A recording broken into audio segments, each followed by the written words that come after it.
Thanks for watching the Council in Brief. I'm Susan Kenedy. We're here with the latest news of the Montgomery County Council. Up first this week, introduction of funding that would expand the number of educational enrichment hubs for low-income students. In an effort to address disparities in distance learning for vulnerable students, the Council has submitted a proposal that would provide $1.8 million to support those students by adding educational enrichment and equity hubs. The funding was proposed by Councilmember Craig Rice, who chairs the Council's Education and Culture Committee. And so having these hubs to be able to just provide that additional support that's necessary, whether it's homework help, whether it's just the guidance, whether it's just the comfort of being around somebody in person, all of those kinds of things are needed for some of our students who just are struggling with the distance learning model, and it's really not working for them. The Children's Opportunity Fund and the Black and Brown Coalition have partnered with county child care providers licensed by the state to deliver services in schools to implement educational, enrichment, and equity hubs. Currently, there are hubs in 9 county elementary schools. The funding would expand the number of hub sites by at least 20 to those low-income students while schools meet virtually. One of the things we know is that there are pockets of kids of need throughout the county. There is not one area. They're not just in Silver Spring or in Wheaton or in Germantown or in Montgomery Village. The reality is that they're spread all around the county. This funding reflects the county's commitment to racial equity and social justice. The goal of the hubs is to provide virtual learning support to those vulnerable students who have been negatively impacted by the challenges of distance learning. A public hearing and action on this proposal is scheduled for November 10th. 0. The ribbon has been cut at a new affordable housing complex in Silver Spring for residents who are 62 and older.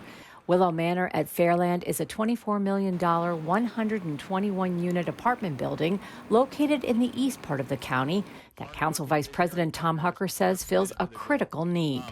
I'm excited about this for a few reasons. One is this is great for the county. We have a housing crisis in our whole region, in Montgomery County in particular, both in affordability and availability. And right here is our community space.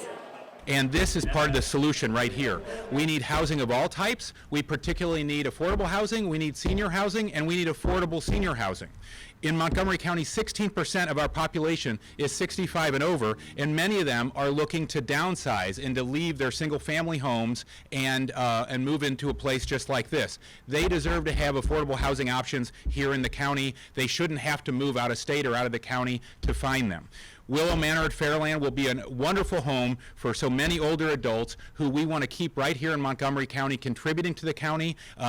They've been taxpayers and residents for a long time. They deserve to stay here, and we want to keep them and their talents here, close to their families and their loved ones. The coronavirus pandemic has revealed many inequities, one of those being in the area of mental health. School closures have affected all students, but for many of those young people, school is the main provider of mental health services. The council approved more than $860,000 to address the growing need for these services at elementary schools with high concentrations of poverty. Everybody's been working on this in their own space pre-COVID to say, hey, we need to do this, which is why we put forth special appropriations to do this, and why it's so important to do now, because it's gotten worse. The services to be supported by the appropriation are targeted at schools that have 80% or more of students who are eligible for free and reduced price meals. ESOL services at those schools averages at 56%. The funding will provide 3 school community health nurses and additional contractual support for mental health services. The time has arrived for us to then have a strategy that is completely strategic in terms of how do we grow that pipeline, but also how do we take advantage of innovative models that can have folks that could be maybe assistants or that can provide that intermediary support while we're growing licensed mental health practitioners that reflect our student population. Well, that does it for this edition of the Council in Brief. For County Cable Montgomery, I'm Susan Kenedy.